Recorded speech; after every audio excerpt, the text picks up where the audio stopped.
C'est une décision qui est en même temps difficile et souvent quand on ne sait pas où on peut avoir un point de chute, on réfléchit et on revient toujours en espérant.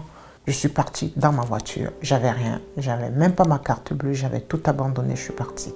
J'ai changé des régions, j'ai tout changé, j'ai changé de vie et je me suis plus ou moins, je peux dire, j'étais en cavale. On peut dire que c'était la cavale.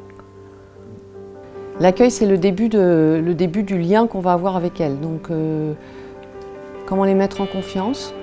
Comment ne pas forcément les obliger à raconter une énième fois leur histoire tout en même temps en arrivant à évaluer la situation dans laquelle elles se trouvent et surtout le degré de dangerosité dans lequel elles se trouvent parce que nous ne sommes pas sécurisés. J'étais isolée.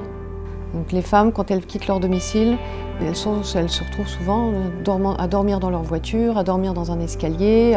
En créant des lieux comme celui-là, c'est de leur dire vous pouvez avoir un toit. Et je ne peux pas l'oublier ça. C'est quand ils m'ont ouvert la porte, je me dis oh là, ça c'est un palais royal. Parce que ça n'avait rien à voir. J'étais dehors, je dormais dehors. Je dormais dehors. Donc la résidence, elle regroupe 25 appartements, dont 10 sont à l'attention de femmes qui sont accueillies seules et 15 à l'attention de femmes qui sont accueillies avec un enfant ou 2 enfants. Le but, c'est de leur redonner confiance en elles, c'est qu'elles se reconstruisent, comme on dit pudiquement, donc c'est quand même un vaste programme. Comme j'étais quelqu'un de mort vivant. Alors ici, on est accueillis pour une période de 1 an, renouvelable une fois. Donc il y a une salle ici, donc avec un espace pour les enfants et un espace cuisine. Et cette salle, elle est ouverte 24 heures sur 24. Il y a une lingerie qui est aussi ouverte 24 heures sur 24 et un espace internet. On a la chance d'avoir une psychologue qui intervient ici, une assistante sociale qui est aussi conseillère conjugale et familiale, qui intervient 3 jours par semaine. Et puis des bénévoles.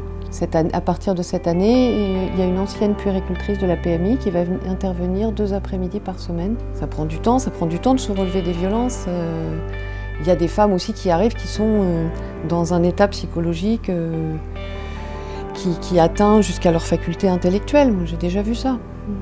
La directrice, l'assistante sociale, la psychologue ils m'ont aidé vraiment à me reconstruire. Pourquoi je ne connaissais pas cette structure avant?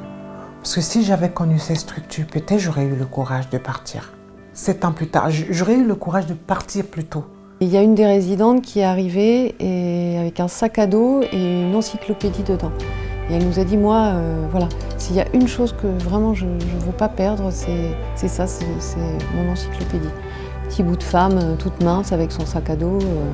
Et c'est une femme qui a fait une reconversion professionnelle et qui maintenant travaille chez un des plus grands chefs cuistots de France.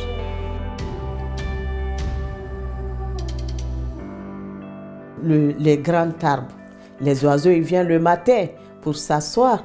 Le soir, la nuit, la jour, si tu les coupes, les oiseaux vont s'envoler. Elle est une grande baobab pour nous, une très grande baobab.